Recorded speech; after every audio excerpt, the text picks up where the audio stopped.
Hello, कैसे हैं भाई सभी लोग। बच्चों, आप सबका स्वागत है नालंदा आईएएस एकेडमी के इस यूट्यूब चैनल में। और जैसे कि आपको पता है कि हमारी चल रही है उत्तराखंड हिस्ट्री की सीरीज, जिसमें हम पढ़ रहे थे चंदवंश। उसके बाद हमने शुरू किया है परमार वंश। परमार वंश की आपको एक क्लास मिल चुकी होगी और ये आपकी दूसरी क्लास है। तो जैसे कि मैंने आपसे डिस्कस किया था कि परमार वंश का उदय उसी समय पर लगभग हुआ था जिस समय पर कुमाऊं में चंदवंश का हुआ था। हालांकि कुमाऊं में चंदवंश का उदय 8वीं शताब्दी के शुरुआती दौर में हो गया था, और जो परमार वंश का उदय हुआ था यानी परमार वंश का उदय हुआ था वो हुआ था 9वीं शताब्दी के बीच में, लगभग 888 ईस्वी में। और चंद वंश का संस्थापक जो था वो सोमचंद था, और परमार वंश का संस्थापक कनकपाल था, जो मैंने कल की क्लास में आपसे डिस्कस किया था। जिन लोगों ने कल वाली क्लास नहीं की है वो कल वाली क्लास पहले कर सकते हैं, उसके बाद आप अगली क्लास कीजिएगा। तो कल की क्लास में हमने डिस्कस किया था कि किस तरीके से गढ़वाल की स्थिति थी। गढ़वाल में 52 गढ़ हुआ करते थे, उनमें से एक गढ़ था चांदपुर गढ़, और वहीं पर परमार वंश की स्थापना हुई थी। और बेसिकली स्थापना करी थी भानु प्रताप के दामाद ने, जिसका नाम था कनकपाल। ठीक है। उसके बाद में हमने बात करी थी कि इस वंश का आगे चल करके एक 15वां शासक हुआ है जिसका नाम था सुरपाल। सुरपाल भी एक शासक था, जिसे सुरतीपाल भी कहा जाता था, जिसका एक लेख है जो हमें प्राप्त हुआ है बेसिकली चमोली के सुकुंडा ग्राम से। इसके बाद में फिर एक 28वां शासक हुआ, और 28वां शासक जो था उसका नाम लखनदेव था। और इस शासक की खास बात यह थी कि इसकी हमें एक मुद्रा प्राप्त होती है जिस पर हमें इसका नाम लिखा हुआ मिलता है, और इससे यह स्पष्ट होता है कि इस शासक के समय शायद परमार वंश जो था वो पूर्णतः स्वतंत्र हो चुका था, क्योंकि उनकी मुद्राओं का चलन हमें देखने के लिए मिल जाता है। उसके बाद में जो शासक हुआ था वो अनंतपाल द्वितीय हुआ था, जो लखनपाल के बाद गद्दी पर बैठा था। और इसका बेसिकली एक लेख है जिसे धारसिल शिलालेख के नाम से जाना जाता है। इसमें दोनों का ही नाम है, इसमें अनंतपाल द्वितीय का भी नाम है और साथ में लखनदेव का भी नाम है। उसके बाद में एक शासक बना था 34वां शासक, जिसका नाम था जगतपाल। कल हम डिटेल में चर्चा कर चुके थे। और बेसिकली जो जगतपाल है इसका एक ताम्र शासन अभिलेख प्राप्त हुआ है देवप्रयाग से, जिससे हमें जानकारी मिलती है कि देवप्रयाग के आसपास का क्षेत्र उस समय पर परमार सत्ता के अधीन आ चुका था। इसके बाद में फिर हमने एक शासक पढ़ा था और वो था अजयपाल। मैंने बताया था अजयपाल को परमार वंश का वास्तविक संस्थापक कहा जाता है। और वास्तविक संस्थापक कहने के बहुत सारे रीजन हैं। इसमें से एक रीजन तो यह है कि महान शासक था और इसने परमार जो राजवंश था उसमें साम्राज्य विस्तार करने की कोशिश करी। उस समय पर जो भी गढ़वाल क्षेत्र के तहत जितने गढ़ थे, लगभग 52 गढ़ थे, उनके एकीकरण करने की कोशिश करी। और उसमें एक प्रमुख गढ़ था जिसका नाम था उप्पूगढ़, जिसका शासक जो था वो कप्पू चौहान था। उसको पराजित करने के बाद में जो है वो उस पर विजय हासिल करी थी। तो ऐसे ही कई गढ़ों को इसने जीता था। तो अजयपाल ने कई गढ़ों को जीत करके परमार साम्राज्य की सीमाओं को बहुत ज्यादा विस्तारित कर दिया था। इसके अलावा राजधानी परिवर्तित करी थी। राजधानी को ये चांदपुरगढ़ से देवलगढ़ लेके आया, देवलगढ़ से फिर श्रीनगर हस्तांतरित करी।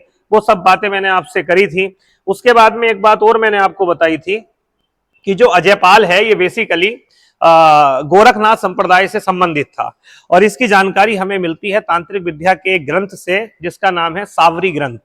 बेसिकली सावरी ग्रंथ जो है इसमें अजयपाल का एक नाम भी मिलता है आदिनाथ। ठीक है। तो अजयपाल के बारे में हमारी बात हो गई थी। इसके अलावा हमने ये भी बताया था एक मैंने कि अजयपाल ने एक जो है एक पात्र की शुरुआत की थी मापने तोलने वाला, जिसका नाम था धुलिया पाथा। और मैंने आपसे पूछा भी था, उसका जवाब मुझे कमेंट में नहीं दिखाई दिया था। ठीक है। आगे चल करके अगर हमने बात उसके अलावा जो जो इसने बनवाया था कि कहां पर जो है वो इसने राजप्रसादा बनवाया, वो सब मैंने कल चर्चा कर ली थी। अब बात करते हैं आगे अजयपाल के बाद में क्या हुआ। अजयपाल के बाद में गद्दी पर जो शासक बैठा है वो शासक बैठा है एक सहजपाल। बेसिकली बीच में कई शासक हुए, एक शासक नहीं बहुत सारे शासक थे। अजयपाल के बाद कल्याणपाल हुआ, फिर सुंदरपाल हुआ, हसदेव पाल हुआ, विजयपाल हुआ, और फिर गद्दी पर बैठा है सहजपाल। सहजपाल जो शासक था वो 42वां शासक था, यानी ये परमार वंश का 42वां शासक था। अच्छे बच्चों, एक बात मैं आपको बता दूं, कई लोगों को मन में ये हो रहा होगा कि भाई हम बहुत डिटेल में पढ़ें, ये पढ़ें। देखो, आप जितना पढ़ रहे हो बहुत सही पढ़ रहे हो। आप उस एक आध क्वेश्चन के चक्कर में मत भागो, एक आध क्वेश्चन के चक्कर में अपने 200-300 पेज बढ़ाने की मत सोचो। बेसिक क्वेश्चन आते हैं, बेसिक की जानकारी होगी तो आप थोड़े से मॉडरेट टाइप के क्वेश्चन भी कर लोगे, लेकिन बेसिक ही पता नहीं होगा तो क्या फायदा। पढ़ो उतना जितना याद हो सके। तो अगला शासक है सहजपाल। सहजपाल जो है वो परमार वंश का 42वां शासक था। बाकी मैं शासक कराने के बाद इनके क्वेश्चन लेकर के आऊंगा। तो ये 42वां शासक था। और सबसे इंपोर्टेंट बात जो है वो ये है कि इसके समय काल में जो शासक था यानी मुगल शासक था वो था अकबर। अब देखिए अकबर का समय काल बहुत लंबा है। अगर आप अकबर को देखोगे तो अकबर पानीपत की द्वितीय लड़ाई के पश्चात 1526 में सत्ता पर बैठा और 1605 तक रहा सत्ता में। यानी आप अगर मोटा मोटा देखोगे तो 50 साल तक सत्ता जो है वो अकबर की रही है। 50 साल बहुत होते हैं, जीवन के 50 साल तक वो एक महान शासक रहा। तो उस टाइम पीरियड में बहुत सारे शासक थे। तो एक शासक ये भी था सहजपाल, जो कि परमार वंश का शासक था। और उस समय मुगल सत्ता पर कौन बैठा हुआ था? अकबर बैठा हुआ था। ठीक है, तो एक तो ये इंपोर्टेंट है। इसके अलावा सहजपाल कुमाऊं के कई राजाओं के समय रहा।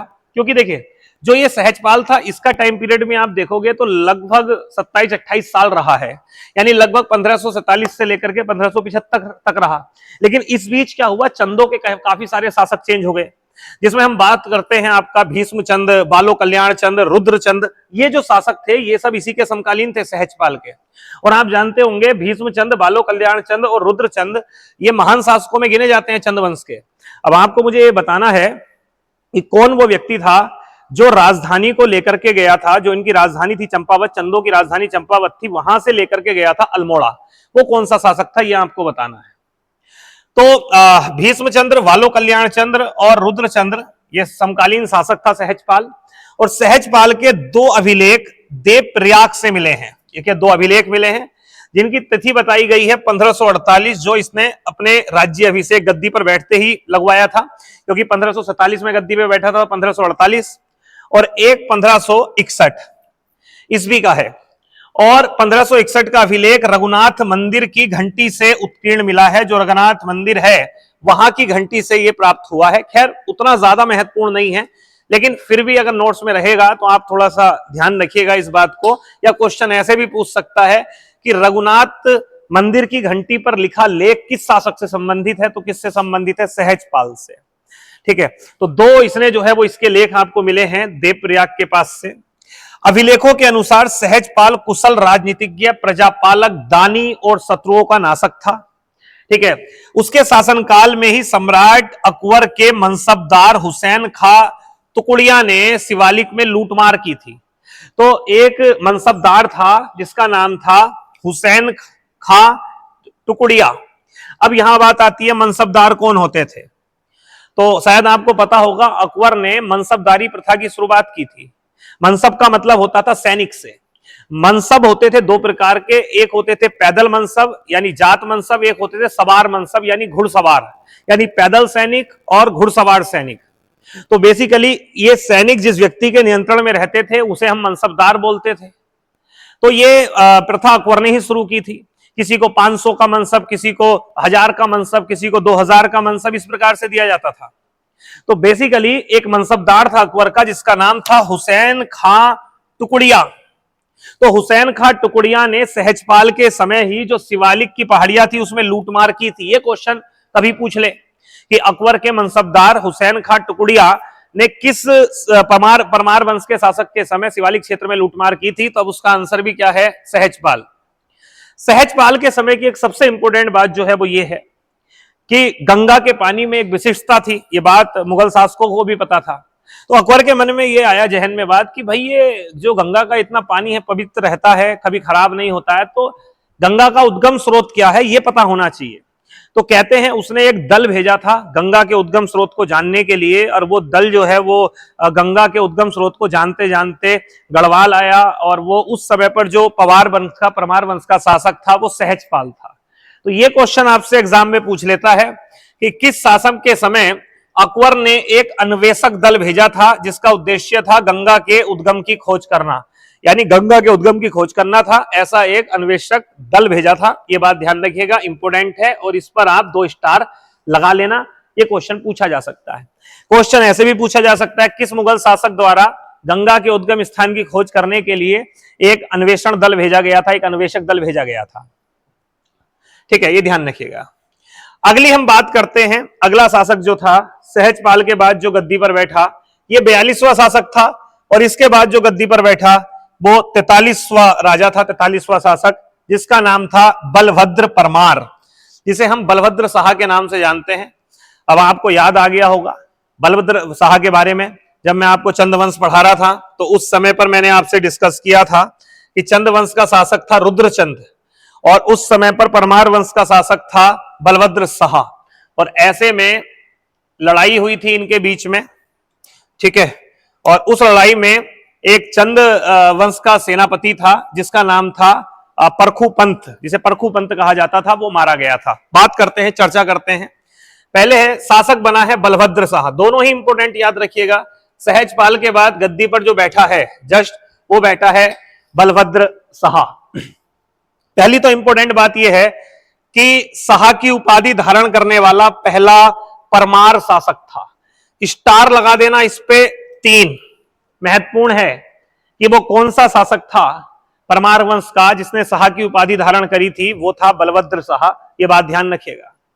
इसके अलावा इस बलभद्र शाह को जो है वो भीम भी कहा जाता है, इसकी तुलना भीम से करी जाती है, ये भी इंपॉर्टेंट है, स्टार लगा देना। यानी इसे जो है वो परमार शासकों में इसकी तुलना भीम से करी जाती है, भीम। इसे बलराम भी कहा गया है, इसके कई उपनाम हैं। इसे बलराम शाह भी कहा गया है, इसे राम शाह भी कहा गया है, इसे दुलाराम शाह भी कहा गया है, इसे बहादुर भी कहा गया है। खैर ये नाम पूछा गया है, बलराम शाह या भीम, ये किसके नाम थे या किसे जो है वो भीम से या बलराम शाह से या बलराम से तुलना करी जाती है, तो वो किस शासक की करी जाती है? आपकी बलभद्र शाह की जाती है। तो ध्यान रखिएगा, बलराम शाह, राम शाह, दुलेराम शाह, इसके अलावा आपका बहादुर हो गया, इसके अलावा शाह की उपाधि इसने धारण करी है। ठीक है, सब नाम के सामने शाह शाह शाह लगा हुआ है। और इसके अलावा इसे क्या कहा जाता था? भीम कहा जाता था। ये बात ध्यान रखिएगा, तो ये एक इंपॉर्टेंट बात है। इसके अलावा मैंने आपको एक बात और बताई कि इसके समय पर जो कुमाऊं का चंदवंशीय शासक था उसका नाम था रुद्रचंद, क्योंकि इससे पहले जो शासक था वो सहजपाल था। उसके समय पर भीष्मचंद, बालो कल्याण चंद और रुद्रचंद गद्दी पर रहा, और रुद्रचंद के समय ही परमार वंश का शासक चेंज हो गया, शासक बन गया बलभद्र शाह। और ऐसे में बलभद्र शाह के समय चंदवंश का शासक था रुद्रचंद, और इसी समय रुद्रचंद और गढ़वाल के बीच में एक लड़ाई हुई जिसे 1581 में बाधारगढ़ के युद्ध के नाम से जानते हैं, जिसे ग्वालदम का युद्ध कहते हैं। 3 स्टार मैंने आपको बताया था, पढ़ाया था जब मैं आपको रुद्रचंद पढ़ा रहा था चंदवंश की क्लास में। 3 स्टार लगा देना बहुत इंपॉर्टेंट है। अब तो याद हो ही गया होगा कि उस समय परमार वंश का शासक बलभद्र शाह था और कुमाऊं में रुद्रचंद था, और एक लड़ाई हुई जिसे ग्वालदम का युद्ध कहते हैं। और इस ग्वालदम की लड़ाई में जो नेतृत्व किया था चंद सेना का, जो सेनापति था उसका नाम था पुरुष पंथ, जिसे परखु पंथ के नाम से भी जाना जाता है। यह भी मैंने आपको बताया था, ये नाम था पुरुष पंथ। पुरुष पंथ नाम बड़ा इंपॉर्टेंट है। एक तो यही पूछ लेता है ये किसका सेनापति था, तो ये किसका सेनापति था? रुद्रचंद का सेनापति था। बाकी 2 फैक्ट मैंने आपको पढ़ाए थे। एक ये कि पुरुष पंथ को उत्तराखंड का रावट ब्रुसफुट कहा जाता है, रावट ब्रुसफुट कहा जाता है। और मैंने वहां आपसे पूछा भी था कि मुझे बताइएगा रावट ब्रुसफुट कौन थे, इतिहास में क्यों इनको विशेष दर्जा प्राप्त है। तो एक तो ये बात, एक ये मैंने आपको कल की क्लास में ही बता दिया था कि गढ़वाल और चंद वंश के शासकों के बीच में ज्यादातर लड़ाइयां जो हुई हैं वो बाधाड़गढ़ में हुई हैं, इसलिए बेसिकली बाधाड़गढ़ को उत्तराखंड का पानीपत भी कहा जाता है। देखो ये भी बाधाड़गढ़ में हुई ग्वालदम लड़ाई, ठीक है। एक और इससे पहले हुई थी, आपने देखा होगा अजयपाल और कीर्ति चंद के समय पर, जब कीर्ति चंद ने आक्रमण किया था परमार वंश पे, उस समय वहां का शासक अजयपाल था, तो वो लड़ाई भी जो हुई थी वो भी बाधाड़गढ़ में हुई थी। तो ये इतनी फैक्ट जो है वो आप याद रखिएगा बलभद्र शाह के बारे में। शाह की उपाधि धारण करने वाला प्रमुख शासक था और इसके समय पर ग्वालदम की लड़ाई हुई थी, ये बात ध्यान रखिएगा, ठीक। आगे चल करके अगला शासक जो महत्वपूर्ण शासक गद्दी पर बैठा है उसका नाम था मानशाह। स्टार लगा देना, महत्वपूर्ण है मानशाह। अब देखिएगा, अभी तक जो शासक आपने देख रहे होंगे उस समय तक अकबर का टाइम पीरियड चल रहा था, और अकबर के टाइम पीरियड में ही यह गद्दी पर बैठ गया, क्योंकि अकबर तो 1605 तक रहा है और यह गद्दी पर बैठा है 1591 में। इसका मतलब ये दोनों का काल देखेगा, ये अकबर का भी काल देखेगा और उसके अलावा ये जहांगीर का भी काल देखेगा, क्योंकि अकबर के बाद गद्दी पर कौन बैठ गया था? जहांगीर। तो एक क्वेश्चन ये बन जाता है इंपॉर्टेंट कि परमार वंश का वो कौन सा शासक था जिसने अकबर का और जहांगीर दोनों का काल देखा? इससे पहले वाले जो दोनों शासक थे बलभद्र शाह और सहजपाल, वो दोनों अकबर के समकालीन थे। लेकिन इसके अलावा ये जो शासक है मानशाह, इसने अकबर का काल भी देखा और जहांगीर का भी देखा। इंपोर्टेंट है इस बात पे, तो इस पे आप 2 स्टार लगा देना, महत्वपूर्ण है। ठीक है, तो समकालीन था। मानशाह के शासनकाल के 4 अभिलेख प्राप्त हुए हैं। ठीक है, चंद राजा रुद्रचंद और लक्ष्मी चंद इसके समकालीन थे। अब देखिएगा, रुद्रचंद आपको पता है बलभद्र शाह के समय भी रहा और कुछ समय रुद्रचंद इसके समय भी रहा, और रुद्रचंद के बाद में गद्दी पर बैठा था लक्ष्मी चंद। और आपको बताना है कि लक्ष्मी चंद को बेसिकली कुमाऊं का क्या कहा जाता है, यानी किस शासक के नाम से इसे जाना जाता है। आपको डरपोक नाम से कुछ ध्यान आ रहा होगा। ठीक है, तो क्या कहते हैं ये आपको बताना है। अब मानशाह के बारे में इंपोर्टेंट फैक्ट की बात करते हैं। पहला तो एक यही हो गया कि कौन जहांगीर और अकबर के समकालीन था, मानशाह था। एक ये हो गया कि रुद्रचंद और लक्ष्मीचंद के समय शासक कौन था, मानशाह था। इसके अलावा शायद आपको पता होगा कि मैंने आपसे डिस्कस किया भी था, अगर याद हो तो, कि लक्ष्मीचंद से लगातार लड़ाई हुई थी। लगभग 8 युद्ध हुए थे, और जो लक्ष्मीचंद के साथ 8 युद्ध हुए थे, इसमें 7 युद्धों में लक्ष्मीचंद पराजित हुआ था। और एक समय तो ऐसा था कि लक्ष्मीचंद को जो है वो टोकरी में बैठ करके भागना पड़ा था, जिसके कारण से लक्ष्मीचंद को लखुली बिराली भी कहा जाता है। लेकिन कहते हैं 8वां युद्ध था, उसमें जो परमार वंश का राजा था और उसका सेनापति था जिसका नाम था खतर सिंह, वो मारा गया था। और इसी उपलक्ष्य में बेसिकली कौन सा एक त्योहार मनाया जाता है, खतड़ुआ त्योहार मनाया जाता है। तो ये कहानी आपको चंद्रवंश की क्लास से ध्यान आ रही होगी, वो क्लास से आपकी यहां से लिंक होगी, यहां से हम उसके बारे में उसको जोड़ते हैं। तो मानशाह का एक प्रसिद्ध दरबारी कवि हुए हैं जिनका नाम था भरत, और इनकी एक प्रमुख पुस्तक है जिसका नाम है मानोदय काव्य। ये भी मैं आपको पढ़ा चुका हूं, स्टार लगा देना 3 भाई। मानोदय काव्य मानशाह के प्रसिद्ध दरबारी कवि जिसका नाम था भरत, इनकी पुस्तक है, ये ध्यान रखिएगा। और ये जो ग्रंथ लिखा हुआ है ये किस भाषा में है, संस्कृत भाषा में है। कवि भरत को जहांगीर के शासनकाल में शाही सम्मान प्राप्त था और उसे ज्योतिराज की उपाधि दी गई थी। स्टार लगा लेना भाई, स्टार, कि किस कवि को ज्योतिराज की उपाधि से सम्मानित किया गया था। तो इतनी प्रसिद्धि थी कि आप ये सोचिए कि मुगल शासक के दरबार में डंका बज रहा था इस कवि का, भरत कवि का, जिनकी पुस्तक है मानोदय काव्य। और बेसिकली इन्हें संबोधित किया गया किस नाम से, ज्योतिराज के नाम से संबोधित किया गया। 3 स्टार क्वेश्चन है, एग्जाम में पूछ लेता है। तो मानशाह से मानोदय काव्य ध्यान रखिएगा, और मानोदय काव्य के रचनाकार हैं भरत। मानशाह एक निर्माता भी था जिसने अलकनंदा नदी के तट पर मानपुर नामक नगर की स्थापना की थी और उसे राजधानी बनाया था। तो एक बात आपको यह भी ध्यान रखना है कि अलकनंदा नदी के तट पर एक नगर बसाया था जिसका नाम था मानपुर नगर। मानपुर नगर आपको ध्यान रहेगा कैसे, मानशाह से ध्यान रहेगा, मानशाह से मानोदय काव्य भी ध्यान रहेगा, मानशाह से आपको मानपुर भी ध्यान रहेगा। अलकनंदा के तट पर एक नगर बसाया था, इसको भी ध्यान रखिएगा। ठीक है, कुछ महत्वपूर्ण तथ्य के बारे में बात कर लेते हैं। लक्ष्मीचंद की लगातार 7 युद्धों में हार हुई, जैसे मैंने आपको बताया था, और 8वें युद्ध में लक्ष्मीचंद को सफलता मिली थी। और बेसिकली इसमें जो चंद सेना का सेनापति था उसका नाम था गेंदा सिंह, और जो गढ़वाल सेना का सेनापति था उसका नाम था खतर सिंह। और आपको पता होगा कि जो खतर सिंह थे वो इस लड़ाई में 8वें युद्ध में मारे गए थे। तो खतर सिंह की इस युद्ध में जो है वो क्या हो गई थी, मृत्यु हो गई थी। तो ये इतनी बात जो है वो आप ध्यान रखिएगा, महत्वपूर्ण है। इसके अलावा मानशाह के बारे में एक घटना और आती है और वो है तिब्बत अभियान। तिब्बत क्षेत्र में बेसिकली एक राज्य था जिसे दापा राज्य बोलते थे, और दापा जो राज्य था वो बेसिकली उसका टकराव आगे के कई शासकों में आपको दिखाई देगा कि परमार वंश के शासक और तिब्बत के शासक आपस में टकराएंगे। तो तिब्बत का एक अभियान जो देखा गया वो मानशाह के समय देखा गया, और इस समय पर जो दापा का शासक था उसका नाम था काकुआ मोर। तो यहां पर एक सिंगल स्टार लगा देना। ठीक है, क्या किया था मानशाह ने, तिब्बत अभियान किया और जो दापा का शासक था जिसका नाम था काकुआ मोर उसको पराजित किया, और ऐसे में वहां का शासक नतमस्तक हो गया, झुक गया, और वो कहते हैं कि वो जो है वो करद राज्य बन गया गढ़वाल का, यानी वो कुछ भेंट स्वरूप देने के लिए तैयार हो गया, वो कर देने के लिए तैयार हो गया कि मैं अब कर जो है वो गढ़वाल शासक को दिया करूंगा। तो दापा के शासक काकुआ मोर को पराजित कर दिया और संधि की शर्तों के अनुरूप काकुआ मोर से वार्षिक कर के रूप में सवा सेर स्वर्ण और एक चौसिंगिया मेड़ा निश्चित किया गया। पहले के समय में क्या होता था, कर के रूप में ऐसे ही कुछ निश्चित किया जाता था, कोई जानवर कर लिया या कोई धातु की मोहरे कर ली या कोई धातु की चीज कर ली, ऐसे ही चीजें होती थी, खाने पीने की चीज तय कर ली जाती थी।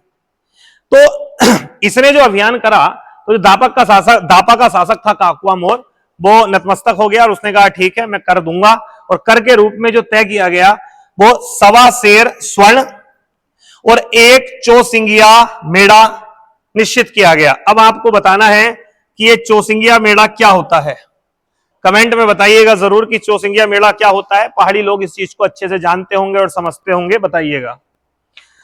तथा भविष्य में गढ़वाल पर लूटपाट ना करने के प्रतिज्ञा पत्र प्राप्त किया गया, क्योंकि ये क्या करते थे, तिब्बती लोग जो थे वो अपने अभियान करके लूटमार करते थे, लेकिन इस लूटमार को खत्म करने का जो काम किया वो किस शासक ने किया, मानसाहा ने। इंपोर्टेंट है, एक स्टार इस पे लगा लेना। बट आगे आप देखेंगे ये फिर से जो है वो तिब्बती लोगों का विद्रोह होगा। जब मानसाहा चला जाएगा तो जो उत्तराधिकारी शासक होंगे उनके समय पर तिब्बती शासक ये सोचेंगे क्यों ना फिर से इनसे स्वतंत्र हुआ जाए और फिर से जो है ये लूटमार की जाए। खैर, प्रतिज्ञा पत्र प्राप्त किया। दापा से प्राप्त स्वर्ण कलशों को गोरी मठ को समर्पित कर दिया। जो कुछ भी वहां से प्राप्त हुआ था उसे गोरी मठ को समर्पित कर दिया, उतना इंपॉर्टेंट है नहीं। मानसाहा ने जीतू बगड़वाल, ये एक नाम याद रख सकते हैं, जीतू बगड़वाल। जीतू बगड़वाल को भोट प्रदेश यानी तिब्बत का फौजदार नियुक्त किया। होता क्या था, जब कोई क्षेत्र अपने अधीन आ जाता था, वो अपना करद राज्य बन जाता था, तो फिर उस क्षेत्र की देखरेख के लिए एक फौजदार नियुक्त होता था। तो ऐसे में मानसाहा ने वहां पर एक फौजदार नियुक्त किया और उसका नाम था जीतू बगड़वाल। लिखा हुआ है भोट प्रदेश, भोट प्रदेश का मतलब तिब्बत से ही है। तो वहां पर जीतू बगड़वाल को एक फौजदार नियुक्त किया। ठीक है, इतना इंपॉर्टेंट है। बाकी जीतू बगड़वाल के बारे में कुछ है वो बहुत ज्यादा महत्वपूर्ण नहीं है कि पिता का नाम जो था वो सुमेरु था और माता का नाम जो था वो गरीवराई था, तो ये इतना इंपॉर्टेंट नहीं है, बट ठीक है थोड़ा बहुत जानकारी रखना। तो क्या क्या हुआ मानसाहा के बारे में, ठीक है, एक बार समझिए। मानसाहा वह शासक है जो जहांगीर और अकबर के समकालीन है। चंद वंश के शासक इस समय पे रुचचंद है, लक्ष्मीचंद है। लक्ष्मीचंद के समय वो 8 युद्ध हो गए, जिसमें लक्ष्मीचंद 7 बार हारा, 8वीं बार उसे सफलता मिली, जिसमें गढ़वाल सेनापति खतर सिंह मारा गया। उसके अलावा एक काम और इसने किया, मानपुर नगर की स्थापना की अलकनंदा नदी के तट पर। इनके दरबार में एक कवि था जिसका नाम था भरत, जिनकी एक पुस्तक है मानवोदय काव्य है, और इनकी एक उपाधि भी थी ज्योतिराज। इसके अलावा तिब्बत अभियान किया था। तो इतनी जानकारी जो है वो ध्यान रखिएगा, इंपॉर्टेंट है। अगली बात करते हैं।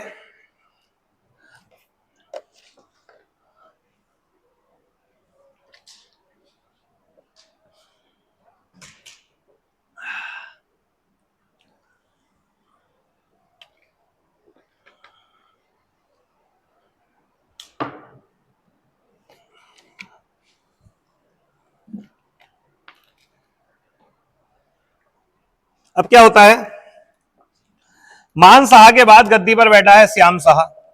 अब आप कहोगे जी कितने शासक याद करें, सहजपाल, बलभद्र शाह, मानसाहा। देखो भाई एक बार में कुछ याद नहीं होता, बहुत लिमिटेड पढ़ा रहा हूं, क्लास को देखो, एक बार नोट्स निकाल के पढ़ लो, लाइन खींच लो, उसके बाद में उन्हीं को जिन पे स्टार लगवा दे रहा हूं उनको रिवाइज करते रहो, और आप देखोगे धीरे धीरे चीजें माइंड में चली जाएंगी। और जब मैं आपके लिए क्वेश्चन लेके आऊंगा बाद में, तब आपको लगेगा यार ये तो बहुत इजी था, वो सब चीजें माइंड में बैठ जाएंगी। ठीक है, समय लगेगा, लेकिन फिर लक्ष्मीचंद, रुद्रचंद, ये सब शासक, अजयपाल, ये माइंड में बैठ जाएंगे भाई। ठीक है, अब जो पहले से पढ़ चुके हैं 3-4 साल से, लगा चुके हैं 5 साल, तो देखो भैया वो तो बाबा लोग हैं, उनका क्या है। लेकिन जो नए फ्रेशर्स हैं, मैं कहूंगा ज्यादा समय मत लगाना अपना चीजों में, एक बार पढ़िए, तैयार करिए, थोड़ा सा नहीं पढ़ना, बहुत कुछ पढ़ना है हमें। तो अगला शासक जो है वो है श्याम शाह। टाइम पीरियड याद करने की जरूरत नहीं है। बेसिकली इसका जो ये काल रहा है, ये ज्यादातर काल रहा है जहांगीर के समय। हालांकि लास्ट समय पे जहांगीर के हाथों से आप देखेंगे कि सत्ता निकल गई थी, और जहांगीर के बाद में सत्ता किसके पास चली गई थी, शाहजहां के पास। लेकिन ज्यादातर टाइम पीरियड जहांगीर के समय पर जो परमार वंश का शासक रहा वो कौन रहा, श्याम शाह रहा। ठीक है, तो जहांगीर का समकालीन था। श्याम शाह ने मुगल दरबार जहांगीर से आगरा में भेंट की थी। यह क्वेश्चन आपसे एग्जाम में पूछ सकता है, इस पे 3 स्टार लगा देना भाई। ठीक है, 3 4 लग गए, कोई नहीं 3 लगा देना। ये क्वेश्चन पूछता है, बहुत ज्यादा इंपॉर्टेंट और पूछा हुआ भी है कि परमार वंश का कौन सा शासक था जिसने जहांगीर से भेंट करी। अब देखो, जहांगीर के टाइम पे इससे पहला वाला शासक भी था, मान शाह भी जहांगीर के टाइम पर था, लेकिन ज्यादातर टाइम पीरियड जो देखा है, क्योंकि 1611 में सत्ता किसके पास आ गई, श्याम शाह। तो अब ज्यादातर जो टाइम देखा है जहांगीर का, वो किसने देखा है, श्याम शाह ने। कहते हैं श्याम शाह ने भेंट करी जहांगीर से और जहांगीर के दरबार में बहुत सारे उपहार भिजवाए। और उस समय उपहार में ऐसी चीजें चलती थी जैसे घोड़ा हो गया, हाथी हो गया, ये सब चीजें उसने जो है वो भिजवाई। और इसकी चर्चा स्वयं जहांगीरनामा में की गई है। जो जहांगीरनामा है उसमें इस चीज का जिक्र हुआ है कि परमार वंश का शासक था श्याम शाह, जिसके द्वारा भेंट की गई और कई उपहार दिए गए। 1651 ईस्वी का एक ताम्रपत्र उपलब्ध हुआ है जिसमें श्याम शाह द्वारा सिलासारी नामक ग्राम में भूमि का एक अंश दरबारी विद्वान शिवनाथ जोगी को दान किया गया। काम कुछ नहीं है, केवल याद रखना है आपको, ये शिवनाथ जोगी, बेसिकली शिवनाथ जोगी एक विद्वान थे, दरबारी विद्वान, और ये किसके समय थे, श्याम शाह के समय पर। कहते हैं कि इन शिवनाथ जोगी को उपहार स्वरूप एक भूमि दान में दी गई थी। और ये जो भूमि दान में दी गई थी, उसी समय पर बीच में एक साक्षी के रूप में एक जिक्र मिलता है एक व्यक्ति के नाम का, और वो है शंकर गुरु। शंकर गुरु, दोनों नाम में अंतर समझिएगा। जो ये शिवनाथ जोगी हैं, ये विद्वान थे जिनको भूमि दान में दी गई श्याम शाह द्वारा। और जो ये शंकर गुरु हैं, ये शंकर गुरु साक्षी थे उस समय पर कि हां भैया ये चीज हुई है। और इन शंकर गुरु जो हैं, शंकर गुरु ने उनकी आज्ञा से वास्तु शास्त्र पर एक ग्रंथ लिखा जिसका नाम है वास्तु शिरोमणि। यह इंपॉर्टेंट है भाई, वास्तु शिरोमणि। तो वास्तु शिरोमणि ये बेसिकली ग्रंथ किसका है, ये शंकर गुरु का है, ये बात ध्यान रखिएगा। ठीक है, तो ये इंपॉर्टेंट है, इसको ध्यान रखिएगा। तो शिवनाथ जोगी विद्वान थे जिनको भूमि दान में दी थी श्याम शाह ने, और साक्षी जो गुरु थे शंकर गुरु थे, और इन्होंने ही क्या लिखा था, आपका वास्तु शिरोमणि नामक ग्रंथ की रचना करी थी। तो इस पे आप जो है वो स्टार लगा लेना, 3 इंपॉर्टेंट है। श्याम शाह के समकालीन चंद राजा लक्ष्मी चंद, दिलीप चंद, विजय चंद, त्रिमल चंद थे। इतने सारे जब हो जाएं तो याद नहीं करना भाई, इतने सारे शासकों को याद नहीं करना, मेन जो मैंने आपको बताया वो याद रखना है। अजय पाल के समय कौन था, तो आपको याद आएगा भाई कीर्ति चंद है। ठीक है, रुद्रचंद के समय टकराव हुआ है, बलभद्र शाह है। ऐसे ही मान शाह के समय टकराव हुआ है तो लक्ष्मी चंद्र है, इनको ध्यान रखिएगा। ठीक है, तो ये इतना इंपॉर्टेंट नहीं है। उसके अलावा ये भी बहुत ज्यादा इंपॉर्टेंट नहीं है कि एक जेसुइट पादरियों का एक दल जो है वो तिब्बत यात्रा पर जा रहा था, और कहते हैं कि उसी समय पर श्याम शाह की मृत्यु हो गई थी, तो इन्होंने जो है वो उसका अंतिम संस्कार करवाया था, उसके बाद में ये गए थे। तो इतना इंपॉर्टेंट नहीं है, वो नोट्स में आप जो है वो पढ़ लेना, इसको देख लेना एक बार। तो इतनी बात, 2-3 बात श्याम शाह से आप ध्यान रखना। बस सबसे इंपॉर्टेंट बात यह है कि जहांगीर से उसने भेंट करी थी। ठीक है, और उपहार में बहुत कुछ भिजवाया था। बात आती है तिब्बत संघर्ष की। आपको पता होगा कि तिब्बत संघर्ष जो था वो खत्म कर दिया गया था श्याम शाह से पहले मान शाह के द्वारा।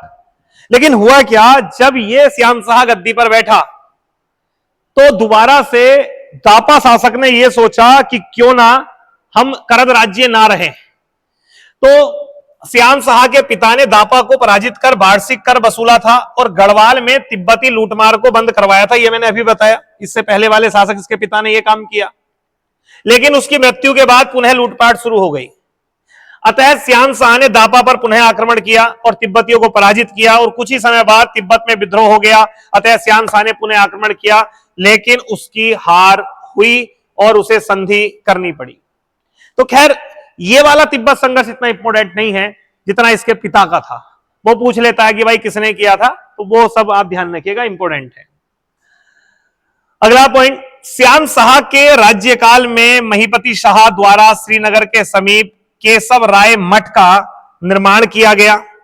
ज्येष्ठ होने के कारण महिपत शाह ने पहले ही शासन प्रबंधन में भूमिका निभानी शुरू कर दी थी। तो ध्यान रखिएगा, श्याम शाह के समय महिपत शाह, जो कि बड़े थे, बुजुर्ग थे। और आप देखेंगे कि श्याम शाह के बाद गद्दी पर जो बैठे हैं वो बैठे भी महीपति शाह हैं, और ये परमार वंश में वृद्ध शासक हुए हैं, क्योंकि एक मिनट,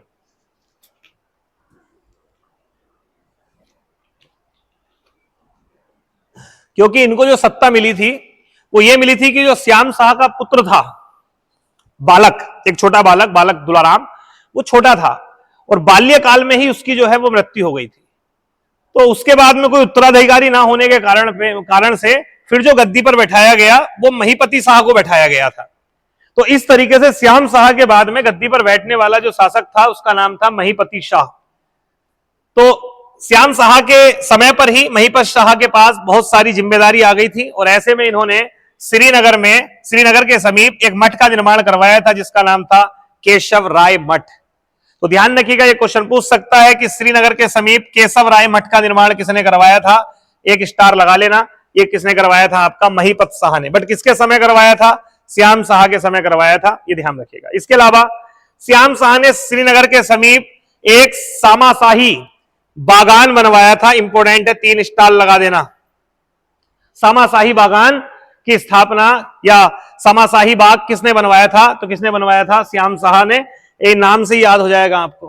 बेसिकली ये श्याम शाही है, ठीक है, इसे आप लिख लेना श्याम शाही बाग। तो श्याम शाही बाग की स्थापना इसी ने करवाई थी। एक और इंपॉर्टेंट बात, 3 स्टार लगा लेना भाई। एक ऐसा शासक जो अलकनंदा नदी में नाव डूबने से मारा गया था उसका नाम था श्याम शाह। अलकनंदा नदी पे नाव यात्रा के दौरान नाव डूब गई थी और जिसमें ये जो है वो मारा गया था। तो ये बात ध्यान रखिएगा, इंपॉर्टेंट है। और एक बात और जो महत्वपूर्ण बात है कि जब श्याम शाह डूब करके मरा और पता चला राज्य में, तो इसकी रानियां थी लगभग 60 रानियां। कहते हैं वो 60 रानियां सती हो गई थी। तो एक सती प्रथा का प्रमाण भी आपको मिलता है गढ़वाल राज्य में परमार शासकों के दौरान। और जो इतनी सती हुई हैं 60 रानियां, वो किसकी हुई थी? श्याम शाह की हुई थी। तो श्याम शाह से ये 4-5 महत्वपूर्ण बिंदु हैं, इन पे स्टार लगा देना, महत्वपूर्ण है, पूछता है। अब आपसे एक क्वेश्चन मैं आपसे पूछ रहा हूं, बताइएगा, जवाब दीजिएगा कि भारतीय इतिहास में सती प्रथा का साक्ष्य देने वाला पहला अभिलेख कौन सा है? पहला अभिलेख, मैं भारत के बारे में बात कर रहा हूं, भारतीय संदर्भ में। मैं ये बता देता हूं, वो अभिलेख गुप्त काल से संबंधित है। तो आपको बताना है कौन सा अभिलेख है जो सती प्रथा का प्राचीनतम साक्ष्य देता है। चलिए, तो इस बात को, इतने पॉइंट जो है वो ध्यान रखिएगा, महत्वपूर्ण है। अगला गद्दी पर बैठा है शासक और उसका नाम है महीपति शाह। स्टार लगा दो भाई, महत्वपूर्ण शासक है महीपति शाह। तो श्याम शाह के बाद में खैर गद्दी तो नहीं मिलनी थी महीपति शाह को। गद्दी जो मिलनी थी वो किसको मिलनी थी? श्याम शाह के बाद में उसके पुत्र को मिलनी थी, लेकिन पुत्र की मृत्यु के कारण से महीपति शाह गद्दी पर बैठा। महीपति शाह क्यों इंपोर्टेंट है? वो इसलिए इंपोर्टेंट है क्योंकि इसे अक्खड़ राजा कहा जाता है। इसे गढ़वाल का अक्खड़ राजा कहते हैं। अक्खड़ राजा, अक्खड़ का मतलब समझते हैं ना, कौन व्यक्ति होता है अक्खड़ राजा? जो किसी की नहीं सुनता, किसी के सामने नहीं झुकता। महीपति शाह नहीं झुका। कहते हैं कि वो मुगलों के सामने नहीं झुका, और इस कारण से जो है वो इसे क्या कहा जाता है? गढ़वाल का अक्खड़ राजा कहा जाता है। इंपोर्टेंट है, स्टार लगा देना। स्वाभिमानी और पराक्रमी राजा महीपति शाह शाहजहां के राज्य अभिषेक में सम्मिलित नहीं हुआ था। अक्खड़ है ना, अक्खड़ है, होगा ही नहीं, ठीक है। तो ये राज्य अभिषेक में नहीं गया। जब शाहजहां का राज्य अभिषेक हुआ था, ठीक है, जहांगीर के बाद में, तब ये उसमें नहीं गया, ठीक है। जीवन पर्यंत बादशाह उसे अधीन न कर सका, और इसी कारण मुस्लिम इतिहासकारों ने उसे अक्खड़ राजा कहा है। तो इंपोर्टेंट है, ध्यान रखिएगा, 3 स्टार लगा देना। किस शासक को अक्खड़ राजा कहा जाता है? महीपति शाह को अक्खड़ राजा कहा जाता है भाई। महीपति शाह गढ़वाल के सबसे उम्रदराज राजा थे, मैंने बताया। बाद में लगभग 48 साल की उम्र में उनको सत्ता मिली थी, लेट मिली थी। मुगल बादशाह शाहजहां के समकालीन थे। इंपोर्टेंट है भाई, देखो एक एक करके हम पढ़ते हुए चलते आ रहे हैं। अकबर का समकालीन कौन था, फिर जहांगीर का समकालीन कौन रहा, और उसके बाद में अब हम आ गए हैं शाहजहां। शाहजहां का समकालीन कौन है, फिर पढ़ेंगे औरंगजेब का समकालीन कौन था। तो शाहजहां का समकालीन कौन है? महाराज महीपति शाह, जिसे अक्खड़ राजा कहा जाता है। 1631 में महीपति साहब बालक दुलाराम के संरक्षक के रूप में शासन करने लगे, लेकिन दुलाराम की बाल्यावस्था में मृत्यु हो गई थी और तभी इन्हें सत्ता मिली थी। खैर, 48 वर्ष की आयु में ये गद्दी पर बैठे थे, ध्यान रखिएगा। महीपति शाह शक्तिशाली राजा था, ठीक है, और इसको एक उपाधि दी गई है, खास करके मोलाराम का नाम आपने सुना होगा, और आपको बताना है कि मोलाराम बेसिकली किससे संबंधित है। ठीक है, जो मोलाराम है वो किससे संबंधित हैं, मतलब किस कला से संबंधित रहे हैं मोलाराम। तो मोलाराम के द्वारा एक दो उपाधियां यूज की गई हैं, किसके लिए, महीपति शाह के लिए, जिसमें सबसे इंपॉर्टेंट है गर्भभंजन। गर्भभंजन, ध्यान रखिएगा, महीपति शाह का एक ये क्या है भाई, एक मिनट, ठीक है, हाँ, देखिए महीपति शाह का एक सेनापति था, बहुत इंपॉर्टेंट है, और सेनापति का जो नाम था वो था माधो सिंह भंडारी। ये महीपति शाह का सेना नायक था। स्टार 3 नहीं 5 लगाना भाई, 5 का मतलब समझते हो ना, पेपर में आता ही है, पूछता ही है, और छप गया होगा अभी तक किसी ना किसी उत्तराखंड के पेपर में जो आने वाला होगा। माधो सिंह भंडारी इसी का सेनापति था, महीपति शाह का। ये भी बहुत खतरनाक व्यक्ति था भाई, बहुत। लास्ट समय पर जो इसने युद्ध लड़ा था, आप सोच नहीं सकते कि कितना बहादुर होगा। इसने ये कहा था अगर मैं मर जाऊं तो मुझे पालकी में पलोथी मार के बैठाना, उससे पहले भून लेना थोड़ा सा आग में, यानी आग पे भूनने के बाद में फिर पालकी में पलोथी मार के बैठा देना, और फिर मुझे जो है वो गुजारना। इससे लोगों को यह पता चले कि क्या हूं मैं, कितनी हिम्मत है मेरे अंदर, लोग डर के रहें। तो ऐसी बात कोई महान ही कह सकता है। तो माधो सिंह भंडारी जो है वो, ध्यान रखिएगा, महत्वपूर्ण शासक रहा है। इसकी जो उपाधि थी वो थी गर्भभंजक, और ये है गर्भभंजन। तो अगर गर्भभंजन पूछा जाए तब आपको आंसर लगाना है महाराज महीपति शाह, और आपसे अगर पूछा जाए गर्भभंजक तो आपको लगाना है माधो सिंह भंडारी। ध्यान रखिएगा, इंपॉर्टेंट है भाई। तो बात करते हैं, ठीक है, इसके द्वारा, मोलाराम के द्वारा इसको गर्भभंजन कहा गया है, मेन तो यही पूछता है आपका। इसके अलावा महाप्रचंड भुजदंड, ठीक है, भी कहा गया है। तो महाप्रचंड भुजदंड ये भी कहा गया है, तो ये भी थोड़ा सा ध्यान रखिएगा, महाप्रचंड और भुजदंड। वो कैसे याद रहेगा, खतरनाक है यार, अक्कड़ राजा है, ध्यान रखिएगा। एक घटना जो इसके समय बहुत बेहतर नहीं मानी जाती है, और वो है नागा साधुओं का वध। कहते हैं कि हरिद्वार में कुंभ लगा था, ये गया था, और वहां पर इसने नागा साधु देखे जो कि वस्त्र विहीन थे, तो इसे शायद अच्छा नहीं लगा होगा, और ऐसे में वहां पर इसने रोका, थोड़ी बातचीत हुई, तो इसने जो है नागा साधुओं पर जो है वो आदेश दे दिया अपने सैनिकों को उन्हें मारने का, और वहां पर जो है वो नागा साधुओं के साथ जो है वो वहां नरसंहार हुआ। ठीक है, काफी लोग जो है नागा साधु मारे गए, उनका वध हुआ, लेकिन बाद में इसे अपना पश्चाताप भी हुआ और इसने इस चीज का पश्चाताप किया भी। तो एक घटना है जो इसके समय पर सही नहीं मानी जाती है, जिसे इतिहासकार थोड़ा सही नहीं मानते हैं। खैर, अभी हमने बात करी थी महीपति शाह के बारे में। इसके समय पर एक और इंपॉर्टेंट बात है, और वो है जिसे काकुआ मोड़ यानी कोसी का युद्ध कहते हैं। हालांकि इतना इंपॉर्टेंट है तो नहीं, लेकिन फिर भी कभी एग्जाम में पूछ ले कि भाई कोसी का युद्ध कब हुआ था, तो 1635 में हुआ था। ये कोसी का युद्ध परमार वंश के और चंद्रवंश के शासकों के बीच हुआ। ठीक है, इस समय पर चंद्रवंश का शासक था त्रिमल चंद, क्योंकि मैंने बताया कई सारे शासक इसके समय रहे हैं। त्रिमल चंद और महीपति शाह के समय पर हुआ था। खैर, ज्यादा कुछ नहीं, बस इतना ही ध्यान रखिएगा भाई, त्रिमल चंद और महीपति शाह के बीच में एक युद्ध हुआ है, कोसी का युद्ध, जिसे काकुआ मोड़ का युद्ध कहा जाता है। यह आपको याद करना पड़ेगा, पहली बार में हो सकता है याद भी ना हो, याद करना पड़ेगा। यह है जी गर्भभंजक माधो सिंह भंडारी, खलनायक, सेनानायक, खतरनाक सेनानायक। माधो सिंह भंडारी से क्या क्या क्वेश्चन हो सकता है। एक तो जन्म जो हुआ था वो टिहरी में हुआ था, टिहरी का एक लालूड़ी गांव वहां पर हुआ था, लेकिन रहन सहन वहां नहीं हुआ। ठीक है, जन्म होता है, इंसान बाद में कहीं जाता है। ये रहने लगे थे श्रीनगर के समीप एक गांव में जिसे मलेथा गांव कहा जाता है। मलेथा गांव को प्रसिद्धि दिलाने वाले व्यक्ति माधो सिंह भंडारी हैं, और इन्हें मलेथा गांव का मसीहा भी कहा जाता है। तो मलेथा गांव के थे नहीं, मलेथा गांव में रहते थे, और मलेथा गांव का मसीहा भी कहा जाता है। वैसे मूल रूप से जो थे वो टिहरी के ये लालूड़ी गांव के थे भाई, ध्यान रखिएगा। खैर मलोथा गांव ये भी पूछ सकता है, मलेथा का मसीहा किसे कहा जाता है, इसे ही कहा जाता है। माधो सिंह भंडारी जी अपनी वीरता और युद्ध कौशल के मतलब कि इसके आधार पर बहुत बड़े पद पर पहुंचे, सेना अध्यक्ष बने, सेना नायक बने। ठीक है, माधो सिंह भंडारी महीपति शाह के प्रख्यात सेनापति थे और अमात्य, अमात्य होता है मंत्री, मंत्री को अमात्य बोलते हैं, प्रमुख मंत्री। जो रानी कर्णावती तथा पृथ्वी शाह के समय भी गढ़वाली सेना नायक थे। अब ये कौन है?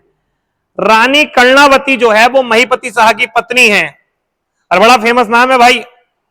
मुगलों की नाक कटवा दी थी मुगलिया सेना की, घाटी में पकड़ के सबकी नाक, इसलिए नक्कटी रानी कहा जाता है रानी कर्णावती को।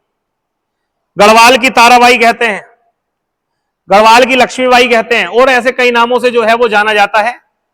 ठीक है, लेकिन मेन जो है वो ये है कि रानी कर्णावती महीपत शाह की पत्नी थी और महीपत शाह की मृत्यु के बाद में जो इनका पुत्र था वो छोटी आयु का था, जिसका नाम था पृथ्वी शाह, पृथ्वीपति शाह। तो कहते हैं पृथ्वीपति शाह छोटा था, बच्चा था, तो ऐसे में जो सन्नक्षिका बनी, पहले यही होता था बच्चा छोटा है तो माता जो है वो सन्नक्षिका बन जाती थी, फैसले माता लेती थी, बच्चे का नाम होता था। तो पृथ्वी शाह बच्चा था, बाल्य अवस्था में था, उसकी सन्नक्षिका बनकर के महीपत शाह के बाद में जो गद्दी संभाली है वो किसने संभाली है? रानी कर्णावती ने। लेकिन इनका सेना नायक एक ही रहा और वो था माधो सिंह भंडारी। तो माधो सिंह भंडारी एक बड़ा नाम है। कुछ इंपोर्टेंट फैक्ट, माधो सिंह भंडारी को मलेथा का मसीहा कहा जाता है, महत्वपूर्ण है। माधो सिंह भंडारी को 17वीं शताब्दी का इंजीनियर भी कहा जाता है। माधो सिंह की मृत्यु सन 1640 के आसपास हो गई थी। मृत्यु से जुड़ी हुई एक कहानी है। बेसिकली तिब्बत अभियान के दौरान एक युद्ध हुआ था जिसका नाम था तुलुम का युद्ध, 1640 तुलुम का युद्ध। तो कहते हैं कि इसमें अपना इतना अदम्य साहस और वीरता दिखाई थी माधो सिंह भंडारी ने, शहीद होने से पहले ही आदेश दे दिया था कि उनके शरीर को हल्की आग पर भूनकर पालथी वाली मुद्रा, जब पालथी मार के बैठते हैं ना, ऐसी वाली मुद्रा में बैठा के पालकी में बैठा देना, जिससे कि विपक्षियों के अंदर भय और क्षोभ बना रहे। तो जो 1640 में जिस युद्ध में मृत्यु हुई थी, शहीद हुए थे माधो सिंह भंडारी, वो था तुलुम का युद्ध 1640 का। लेकिन ये आपको याद रहेगा तुलुम का युद्ध, क्योंकि ये जो माधो सिंह भंडारी का स्टेटमेंट कथन है, ये अपने आप ही अपनी हमारी रक्तवाहिनियों में खून का संचार कर देता है। तो ये याद रहेगा, ये उनके अदम्य साहस और वीरता को दिखाता है। अब थोड़ा सा हम जान लेते हैं भैया रानी कर्णावती के बारे में। रानी कर्णावती कौन थी, क्या क्या क्वेश्चन आ सकते हैं, बात करते हैं। पहला, कर्णावती को गढ़वाल की दुर्गावती कहा जाता है और ताराबाई कहा जाता है। इंपोर्टेंट है, स्टार लगा लेना, महत्वपूर्ण है। इसके अलावा कर्णावती को नक्कटी रानी भी कहा जाता है। क्यों कहा जाता है अभी मैं आपको डिस्कस करता हूं, तो ये भी इंपोर्टेंट है। ये 2-3 उपाधियां महत्वपूर्ण है। कर्णावती 1635 से 1640, एक्चुअली ये वो टाइम पीरियड है जिस समय ये पृथ्वीपति शाह की सन्नक्षिका रही। बुद्धिमत्ता, कुशलता तथा सुयोग्य शासिका के रूप में कर्णावती को गढ़वाल की दुर्गावती अथवा ताराबाई कहा जाता है। अब आपको मुझे बताना है कि हमारे इतिहास में दुर्गावती कहां की शासिका थी और क्यों महान थी। बाकी ताराबाई क्यों फेमस थी ये तो आपको पता होगा, मराठाओं से संबंधित नाम रहा है ताराबाई का। तो ये आप दोनों के बारे में बताना है कि ये कौन थी, और नहीं पता तो सर्च करके बताइएगा कमेंट में। पृथ्वीपति शाह गद्दी पर बैठते समय मात्र 7 वर्ष के थे। 7 वर्ष की कोई उम्र नहीं होती भाई, कम से कम 12 वर्ष उस समय उम्र चाहिए होती है राजा बनने के लिए। तो इसलिए कुछ समय के लिए सत्ता फिर किसने संभाली है? 5 साल के लिए कर्णावती ने संभाली। महीपति शाह की मृत्यु के बाद रानी कर्णावती पृथ्वीपति शाह की सन्नक्षिका के रूप में शासन करने लगी। 5 साल सत्ता संभाली। शाहजहां ने अपने शासनकाल के 90वें वर्ष सिरमौर राजा, सिरमौर के एक राजा थे, उन्होंने बहका दिया, चढ़ा दिया, जी आक्रमण कर दो गढ़वाल पे, ये कर दो वो कर दो। खैर ये काम का नहीं, काम ये है कि शाहजहां ने गढ़वाल पर आक्रमण किया। शाहजहां द्वारा नवाजत खां के नेतृत्व में गढ़वाल में एक सेना भेजी गई। तो यह बहुत इंपॉर्टेंट है।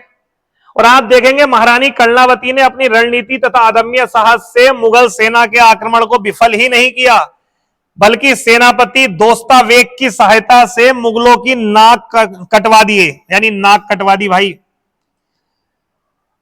एक तो नाक कट जाती है शर्म से, और एक घाटी में पकड़ के तलवार से नाक काटी जा रही है। सोच के देखो, यह शाहजहां ने कोशिश करी थी, शाहजहां ने भेजा था नवाजत खां के नेतृत्व में एक सेना को, किसी के कहने में आ गया, सिरमौर के राजा ने कह दिया जी गढ़वाल में बहुत माल है, वहां की रानी कर्णावती बैठी हुई है, ठीक है, अपने आप में एक ऐसी शासिका है, घमंडी शासिका, ये है वो है। शाहजहां ने कहा ठीक है, एक टुकड़ी बनाई, भेज दी गढ़वाल में, लेकिन कर्णावती बैठी हुई थी। कर्णावती ने जो है एक दो लोगों की सहायता लेकर के और यहां पर जो मुगलिया सेना थी उसकी नाक काटी, और इसके कारण से क्या कहा जाता है, नक कटी रानी कहा जाता है। इंपोर्टेंट है भाई, स्टार लगा लेना। आप क्या करना, क्लास करने से पहले पीडीएफ निकलवा लिया करो, वो ज्यादा सही है, तब ज्यादा मजा आएगा। पीडीएफ सामने रहेगी और साथ में क्लास भी कर रहे हैं और हाथों हाथ पेन भी चला रहे हैं, हो सके तो करना। एक दिन लेट देख लो क्लास, आज है आप कोई दिक्कत नहीं है, कल निकलवा के कल ये वाली क्लास देख लो, कल वाली परसों देख लो, ठीक है, ऐसे कर सकते हो। एक आध दिन लेट भी चलो, क्या दिक्कत है। अच्छा, कुछ बच्चे कह रहे थे सर क्लास लाइव चलाओ।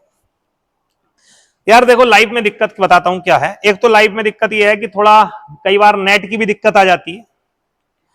हमारे यहाँ पर जो नेट वगैरह है बढ़िया, सब कुछ सही है, जियो फाइबर है, फिर भी कभी कदार दिक्कत आ जाती है तो क्लास डिस्टर्ब होती है। एक तो ये, दूसरी बात, जो पढ़ने वाले स्टूडेंट हैं उनमें से कुछ शरारती भी हैं, जिन्हें आपस में बात करनी है, वो ना आपस में हालचाल पूछते हैं कि तुम कैसी हो, कहां रहती हो, नंबर क्या है, ये क्या है, वो क्या है। भाई क्लास डिस्टर्ब होती है उसमें, आपस में मैसेजों में जो बात चलती है, टीचर का ध्यान उधर जाता है कि यार ये नीचे क्या हो रहा है, स्वयंवर की बातें चल रही है।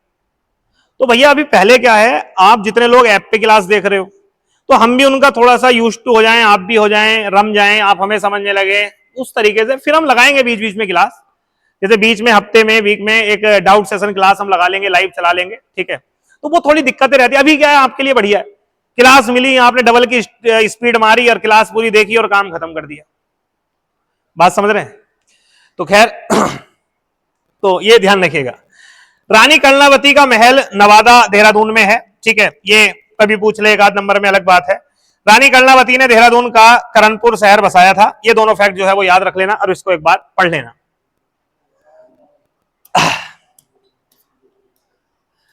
कर्णावती के बाद में गद्दी पर जो बैठने वाला शासक है उसका नाम है पृथ्वीपति शाह।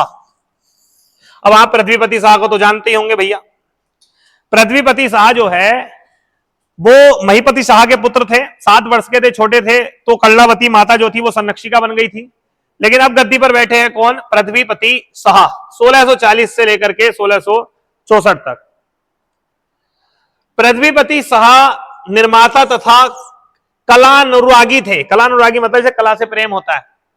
हाँ भाई, कोई कलाकार आ गया तो उसे अपने यहां संरक्षण दे दिया, ये कर दिया, वो कर दिया, ये सब काम करते हैं। तो पृथ्वीपति शाह ने ऐसा किया भी। बेसिकली 2 चित्रकार श्यामदास और हरदास को उसने आश्रय दिया था। ये 2 प्रसिद्ध जो है वो आपके चित्रकार थे, और मैं आपसे कहूंगा कि उत्तराखंड में चित्रकारी की शुरुआत भी इनके बाद ही हुई। चित्रकारी जो थी वो मुगल दरबार से आए हुए 2 चित्रकार थे। अब ये आए कैसे, इसको भी समझिए।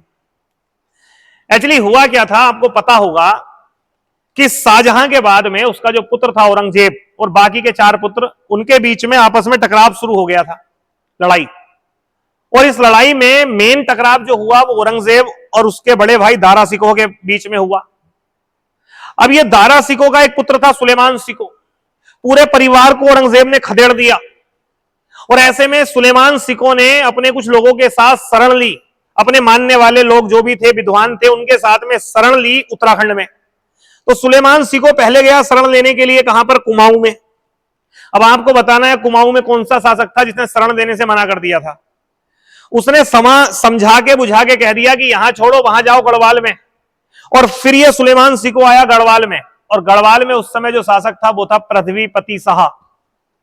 तो पृथ्वीपति शाह ने सुलेमान सिकोह को अपने यहां पर शरण दी, और उसके जो विद्वान थे वो अपने यहां पर रखे। और 2 विद्वान जो चित्रकारी से संबंधित थे, उसका नाम था श्यामदास और हरदास। स्टार लगा दो भाई, 3 इंपोर्टेंट है, बहुत ज्यादा महत्वपूर्ण है, बहुत ज्यादा।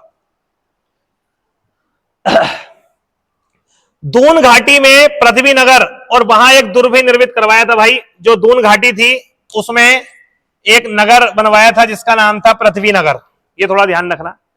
एक दुर्ग भी निर्मित करवाया था। पृथ्वी शाह ने प्रशासन की सुविधा हेतु राजगढ़ी को अपनी द्वितीय राजधानी बनवाया था। एक ये भी पूछ सकता है कि किस शासक के समय प्रशासनिक सुलभता के लिए राजगढ़ी को अपनी राजधानी बनाया गया था, तो वो किसके समय बनाया गया था? पृथ्वीपति शाह के समय।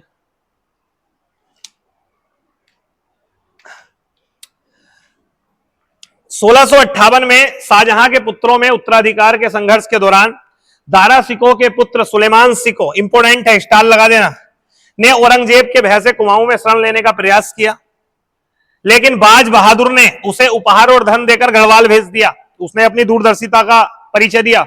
उसे लगा मैं शरण दूंगा तो कल के दिन को औरंगजेब मेरे पीछे पड़ जाएगा, तो उसने नहीं संरक्षण दिया। संरक्षण किसने दिया? पृथ्वीपति शाह ने उसे संरक्षण यानी अपने यहां पर शरण दे दी कि आओ भाई यहां पे रुको, और उसे सुरक्षा प्रदान करी। औरंगजेब के भय से पृथ्वीपति शाह के पुत्र मेदिनी शाह ने सुलेमान सिको को मुगल सेना के हवाले कर दिया। बड़ा गलत हुआ भाई। पृथ्वीपति शाह का पुत्र था जिसका नाम था मेदिनी शाह। अब पिता ने दी है शरण, और मेदिनी शाह जो था उसे लगता था कि अगर हमने शरण देकर के रखी तो कल को औरंगजेब जो है वो छोड़ेगा नहीं। तो मेदिनी शाह ने क्या किया? सुलेमान सिको को पकड़ा, और पकड़ने के बाद में उसे औरंगजेब की सेना को दे दिया। खास करके औरंगजेब की सेना में जो व्यक्ति था वो था जयसिंह का पुत्र राम सिंह। तो राम सिंह को सौंप दिया कि लो भैया इसको लेके जाओ और औरंगजेब से कह देना कि हम उनके प्रति वफादार हैं।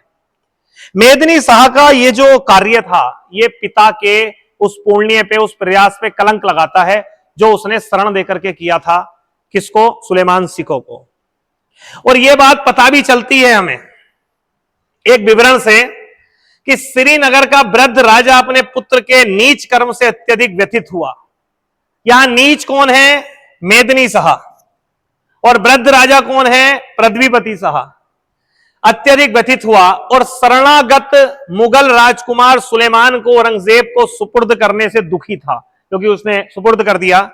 अतः उसने मेदिनी शाह को उत्तराधिकार से वंचित कर दिया। उसने कहा कि तू मेरी औलाद तो है मतलब, लेकिन सत्ता तेरे को नहीं मिलनी चाहिए, ठीक है। और अपने जीवन काल में ही अपने पौत्र फतेहपति शाह को गढ़वाल का राजा और अपना उत्तराधिकारी घोषित कर दिया था। पृथ्वीपति शाह ने कहा कि मैं मेदिनी शाह तुझे गद्दी पे नहीं बैठाऊंगा, क्योंकि मैंने जो काम किया था, जो भी मैंने शरण दी थी, उसका तूने उसे कलंकित कर दिया, ठीक है। उसे सुलेमान सिको को तूने लौटा दिया, औरंगजेब को कैद करके उसे जो है वो भेज दिया। तो मैं तुझे शासक नहीं बनाऊंगा, मैं अपने पुत्र को बनाऊंगा जिसका नाम है फतेहपति शाह। अब ऐसा होता थोड़ी है, सीधी सी बात है। अगर दादा कह भी दें अपने बेटे से मैं तुझे ये नहीं दूंगा, मैं सीधा जमीन पोतों को देके जाऊंगा या उसको देके जाऊंगा, तो मानने वाला थोड़ी है बेटा। यही तो अकबर के समय हुआ था। अकबर भी नहीं चाहता था कि जहांगीर गद्दी पर बैठे, वो चाहता था कि जहांगीर ना गद्दी पर बैठे, उसका पुत्र जहांगीर का पुत्र गद्दी पर बैठे जिसका नाम था खुसरो।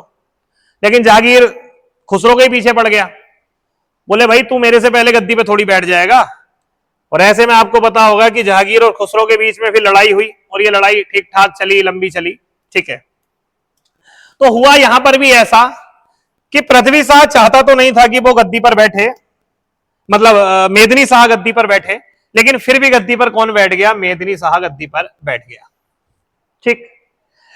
मेदिनी शाह का टाइम पीरियड रहा है 1664 से 1684, इंपोर्टेंट नहीं है।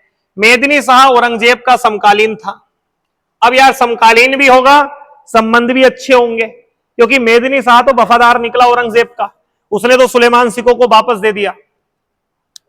मेदिनी शाह के समय रोजा नामक बेगार के विरुद्ध पंथिया दादा ने प्राणों की आहुति दी थी, जिसका स्मारक वर्तमान सुमाड़ी में बनाया गया है।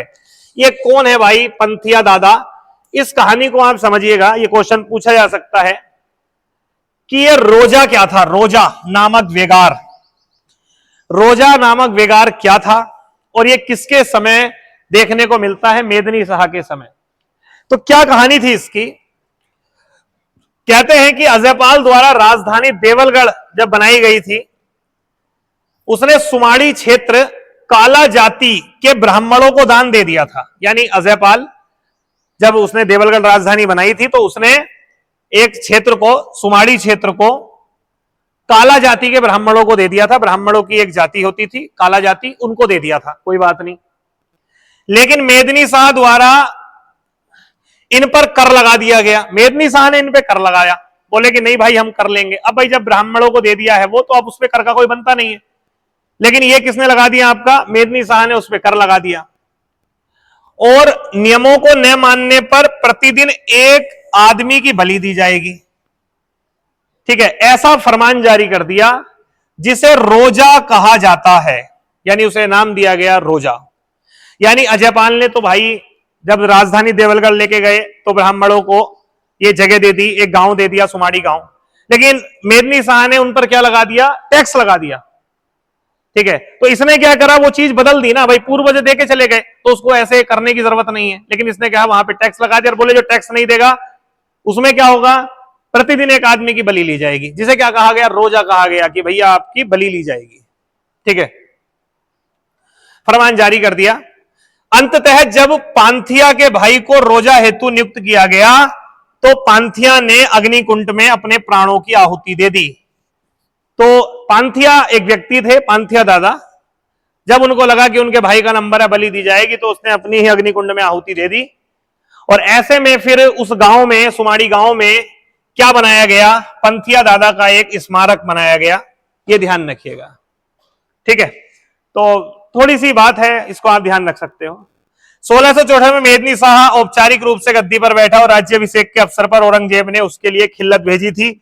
मेदिनी शाह कूटनीतिज्ञ और अवसरवादी राजा था। देखिए, औरंगजेब ने सम्मान दिया मेदिनी शाह को, जब वो गद्दी पर बैठा तो भी सम्मान दिया, क्योंकि वफादार था ना ये मेदिनी शाह औरंगजेब के लिए।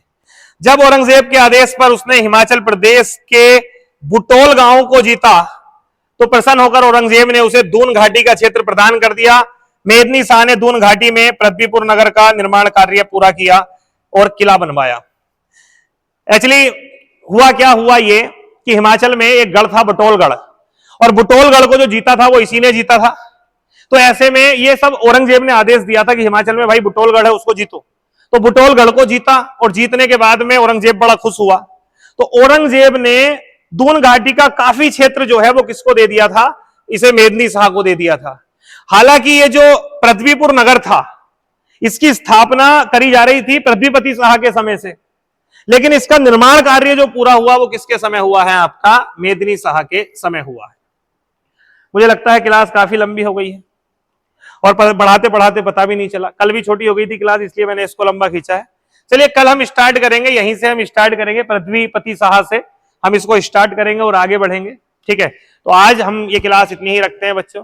क्लास कैसी रही एक बार जरूर बताइएगा आपको। ठीक है, और सुबह से कंटिन्यू क्लास होती है 9 बजे से, ऑफलाइन क्लास चलती है, तो काफी थक भी जाती है बॉडी। आप ये सोचिए कि मॉर्निंग से कंटिन्यू अभी क्लास चल रही है और इसलिए थोड़ा आवाज वगैरह में भी दम कम रहता है इस समय पर। खैर कोई बात नहीं, हम मिलते हैं कल की क्लास में। Okay, bye bye.